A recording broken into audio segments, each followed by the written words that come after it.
Hello everyone, स्वागत है आप सभी का सफलता सीरीज में। तो हम जो है आधुनिक काल के चैप्टर 3 पे बात कर रहे थे। तो चलिए उसके आगे के क्वेश्चन डिस्कस करते हैं। तो आज का क्वेश्चन है कि अधैर्य का कवि किसे कहा जाता है। अधैर्य का कवि जो है दिनकर को कहा जाता है। हो जाएगा ऑप्शन ए सही हो जाएगा यहाँ पे। अगला क्वेश्चन है रामधारी सिंह दिनकर की काव्य कृति कौन सी है। तो यहाँ पे कुरुक्षेत्र हो जाएगा रामधारी सिंह दिनकर की। और लोकायतन, आर्यावर्त और उन्मुक्त किसकी है। तो चलिए ये भी देख लेते हैं। लोकायतन जो है सुमित्रा नंदन पंत का है, उन्मुक्त शिया रामचरण अग्रवाल का है और आर्यावर्त जो है मोहनलाल महतो वियोगी का है ना। तो चलिए आगे अगला क्वेश्चन देखते हैं। कि क्वेश्चन है कि बैठे हुए सुखद आतप्य मृग रोमंथन करते हैं, वन के जीव विवर से बाहर हो वे शब्द विचरते हैं, उपर्युक्त पंक्तियों में किसका वर्णन है। तो यहाँ पे ऑप्शन ए कि साकेत में चित्रकूट का, ऑप्शन बी अषाढ़ बेड़ा में वन प्रांतर का, रश्मिरथी में परशुराम का आश्रम का, डी है कि कामायनी में सारस्वत प्रदेश का। तो इसमें किसका वर्णन है। तो यहाँ पे हो जाएगा रश्मिरथी में परशुराम का आश्रम है ना। आश्रम में क्या है कि बैठे हुए सुखद आतप में मृग रोमंथन करते हैं, वन के जीव विवर से बाहर हो वे शब्द विचरते हैं। चलिए अगला क्वेश्चन देखते हैं।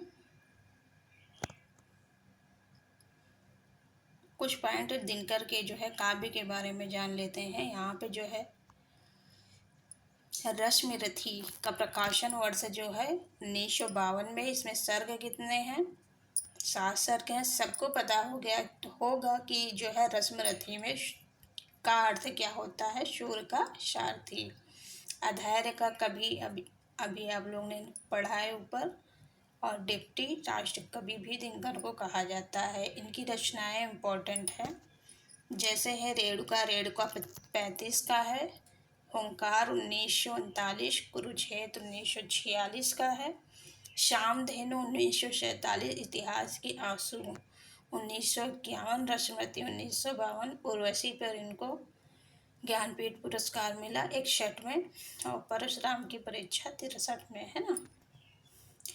अगला क्वेश्चन है कि उर्वशी किसके द्वारा रचित है। तो उर्वशी जो है दिनकर के द्वारा रचित है। एक उर्वशी जो है किसका है, जयशंकर प्रसाद का है ना।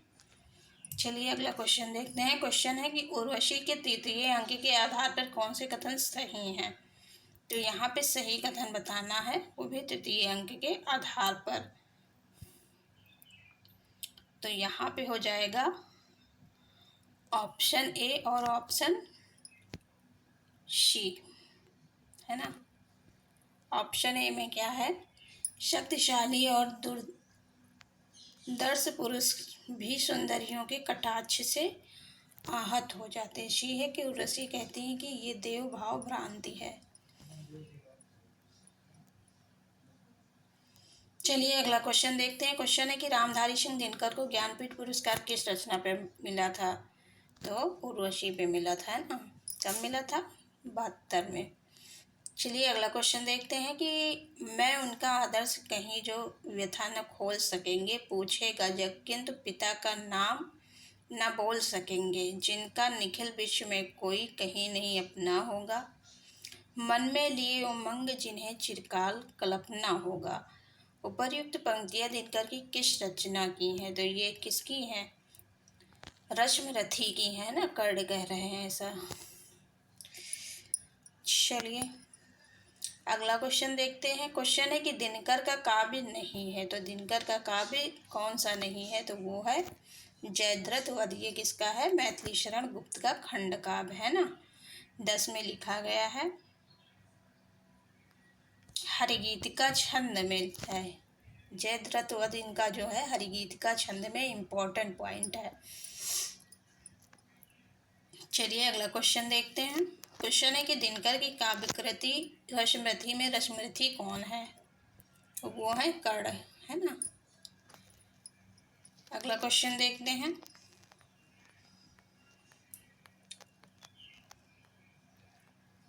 अगला क्वेश्चन है कि दिनकर के किस काव्य ग्रंथ में युद्ध और शांति की समस्या का चित्रण मिलता है? तो युद्ध और शांति की समस्या का चित्रण कुरुक्षेत्र में मिलता है ना। विषय वस्तु इम्पोर्टेंट है, ये सब देख लीजिएगा क्योंकि विषय वस्तु से जो क्वेश्चन पूछे जाते हैं अक्सर। अगला क्वेश्चन है कि प्रसिद्ध गीत विजय विश्व तिरंगा प्यारा झंडा ऊंचा रहे हमारा की रचना किस कवि ने की है? तो वो है श्यामलाल पार्षद, इम्पोर्टेंट है। चलिए अगली पंक्ति दिनकर की देख लेते हैं। क्या कह रहे हैं कि जो है दो राह समय के रथ का घर घर नाद सुनो सिंहासन खाली करो की जनता आती हो। फिर जो है सुभद्रा कुमारी चौहान का भी ये इम्पोर्टेंट है। बुंदेलो हर बोलो के मुख हमने सुनी कहानी थी खूब लड़ी मर्दानी वो तो झांसी वाली रानी थी। ये सब हम लोग बचपन में बहुत सुनते आए हैं पंक्तियां, है ना। अगला क्वेश्चन है कि नवीन किस कवि का उपनाम है? तो नवीन जो है बालकृष्ण शर्मा का है। इनको जो है एक भारतीय आत्मा उपनाम से जाना जाता है नवीन को। अगला क्वेश्चन है कि प्रकाशन वर्ष की दृष्टि से दिनकर की काव्य कृतियों का सही क्रम। तो यहाँ पे ऑप्शन बी सही हो जाएगा। पहले आएगा कुरुक्षेत्र। कुरुक्षेत्र कब है? 1940 में। सॉरी रसवंती जो है 1940 में। फिर है कुरुक्षेत्र 46 का है, रसमरथी 52 का है और जो है उर्वशी इनका 61 का है। तो ऑप्शन सी हो जाएगा। चलिए अगला क्वेश्चन देखते हैं। क्वेश्चन है कि इनमें कुरुक्षेत्र से संबंधित कौन सा कथन सही नहीं है? तो देखते कौन सा कथन सही नहीं है। तो यह गांधीवादी विचारधारा से प्रभावित था, ऐसा नहीं है कुरुक्षेत्र, है ना। इसका कथानक महाभारत है, ये सही है। कुल 7 सर्ग है, ये सही है। इसमें भीष्म और युधिष्ठिर के माध्यम से युद्ध एवं शांत विषयक विशद और गंभीर चिंतन प्रस्तुत किया गया है। ये सारे पॉइंट बहुत ही इम्पोर्टेंट है, ऑप्शन वाले क्वेश्चन बन सकते हैं इनसे। अगला क्वेश्चन है कि दिनकर की प्रसिद्धि काव्यकृति रसमृति की कथा वस्तु कहाँ से ली गई है? तो वो है महाभारत से। अगला क्वेश्चन है कि एक दिन सहसा सिंधु अपार लगा टकराने नगतल क्षुब्ध अकेला यह जीवन निरुपाय आज तक घूम रहा विस्तब्ध। कामायनी से उद्धृत इन पंक्तियों के लिए कौन सा कथन सही है? तो यहाँ हो जाएगा श्रद्धा सर्ग से मनु को श्रद्धा का प्रत्युत्तर। अगला क्वेश्चन है कि कभी कुछ ऐसा तान सुनाओ जिससे उथल पुथल मच जाए। तो ये है, ये काम किसका है? नवीन जी का है। नए नए हैं तो इनसे कुछ कहा जा रहा है कि कुछ ऐसी तान सुना दो कि जिससे उथल पुथल मच जाए, क्योंकि और सबकी जो है पंक्तियां हम सुनते आए, लेकिन आप कुछ ऐसी तान सुनाओ कि जिससे नवीन जी उथल पुथल मच जाए। ये सब याद कराने के लिए हम बोल रहे हैं। तो चलिए अगला क्वेश्चन देखते हैं। क्वेश्चन से पहले कुछ इम्पोर्टेंट पंक्तियां हैं, उनको देख लेते हैं। तो नवीन जी का है हो जाने दो गर्क नशे में मत पड़ने दो फर्क नशे में, इम्पोर्टेंट है। बीन हूँ मैं तुम्हारी रागनी भी हूँ, ये सबको पता होगा, महादेवी वर्मा का है। फिर पंत की जो है पंक्ति है तुम्हारे छूने में था प्राण संग में पावन गंगा स्नान तुम्हारी वाणी में कल्याणी त्रिवेणी की लहरों का गान। प्रसाद जी का जो है कौन सी पंक्ति है? झंझा झकोर गर्जन है बिजली है नीरद माला पाकर इस शून्य हृदय को सबने डेरा डाला। अगला क्वेश्चन है कि सूर्यकांत त्रिपाठी निराला जी के काव्य के बारे में निम्न में से कौन सा गलत है? तो यहाँ पे कौन सा विधान गलत है बताइए। शतुक्कड़ी हिंदी का प्रयोग किया है निराला ने, ये गलत है।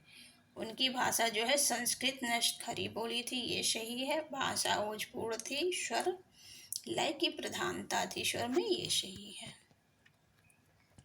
इनकी जो है प्रथम कविता कौन सी है, तो वो है जूही की गली, 1916 में लिखा गया है। चलिए अगला क्वेश्चन देखते हैं। क्वेश्चन है कि हृदय की अनुकृत बाह्य उदार एक लंबी काया उन्मुक्त किसके प्रति कही गई उक्ति है, तो ये है श्रद्धा के प्रति, है ना। यहाँ पे उन्मुक्त आया है ना, ये किसका है, सियाराम शरण। चलिए अगला क्वेश्चन देखते हैं। क्वेश्चन है कि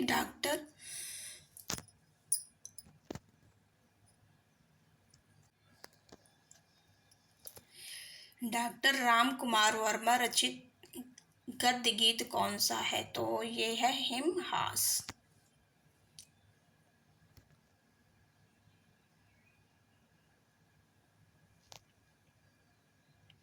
भग्नदूत किसका है, तो भग्नदूत जो है अज्ञेय का है, ये भी एक गद्य गीत है। और जो है मौक्तिक माल शबनम शारदिया आज जो है दिनेश नंदिनी डालमिया के गद्य गीत है ना। चलिए अगला क्वेश्चन देखते हैं कि जयशंकर प्रसाद की ब्रजभाषा में लिखी कविताओं का संग्रह किस नाम से प्रकाशित हुआ है, तो वो है चित्राधार। चित्राधार की भाषा क्या थी, ब्रजभाषा थी ना। अगला क्वेश्चन देखते हैं। क्वेश्चन है कि ऑल इंडिया रेडियो को गौरवान्वित करने वाले निम्नलिखित साहित्यकारों में से एक नाम अशुद्ध है, तो वो है निराला जी। निराला जी जो है इसमें नहीं थे, जबकि पंत अज्ञेय और भगवती चरण वर्मा थे। अगला क्वेश्चन है कि पंचवटी प्रसंग की कवि की रचना है, तो वो है निराला। पंचवटी प्रसंग 25 में। यहाँ पे जो है पंचवटी प्रसंग जो है ये निराला का है, पर पंचवटी नाम से किसने लिखा है, तो मैथिली शरण गुप्त ने लिखा है ना 25 में। मिलती जुलती रचनाएं हैं, इम्पोर्टेंट है। चलिए देखते हैं अगला क्वेश्चन। क्वेश्चन है कि सियाराम शरण गुप्त की रचना आत्मोत्सर्ग में किसके बलिदान की कथा अंकित की गई है, तो वो है गणेश शंकर विद्यार्थी।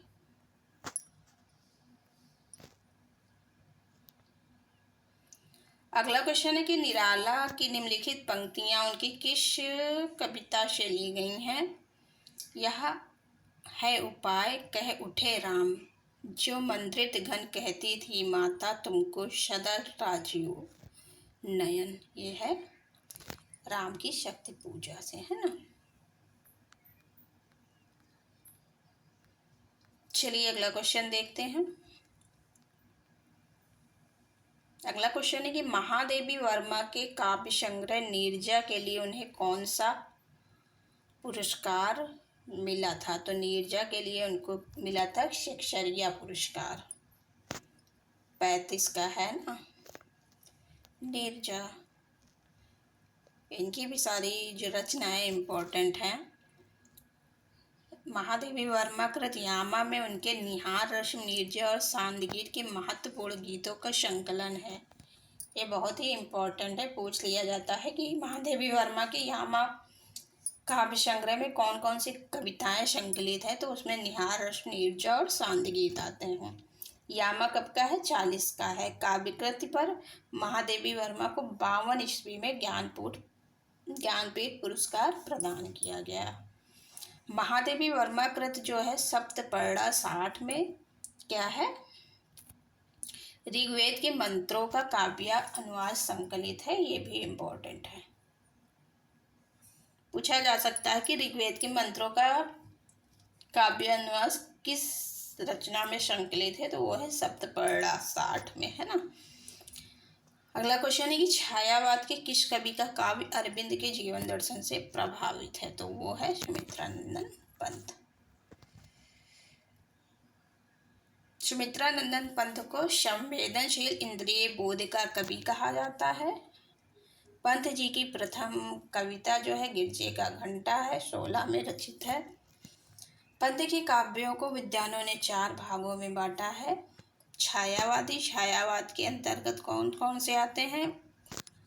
उच्छ्वास 20, ग्रंथ 20, वीणा 27, पल्लव 1928, गुंजन 1932। फिर आता है प्रगतवादी काव्य। प्रगतवादी काव्य के अंतर्गत युगान 36, जुगवाड़ी 39, ग्राम्य 40। फिर है नव मानवतावादी काव्य, इसमें आता है उत्तरा 49, कला बूढ़ा चांद 59, अतिमा 55, लोकायतन 1964, चितंबरा 1965। चितंबरा पे सर्वप्रथम इनको जो है 68 में ज्ञानपीठ पुरस्कार प्रदान किया गया था।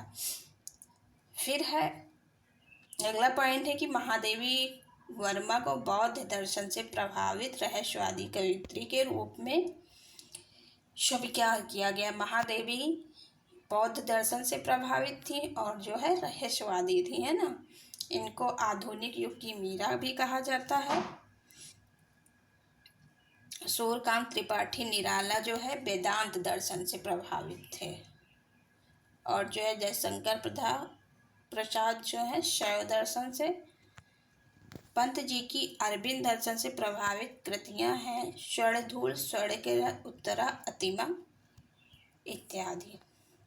तो चलिए आज का सेशन यहीं पे समाप्त करते हैं। अगर वीडियो अच्छा लगा हो तो लाइक एंड सब्सक्राइब करना ना भूलें और सफलता सीरीज में अवश्य जुड़ें। यहाँ पर केवल PYQ सॉल्व नहीं किया जाता है, इसमें यह भी बताया जाता है कि कैसे क्वेश्चन बन सकते हैं। तो आज का सेशन यहीं तक। Thank you.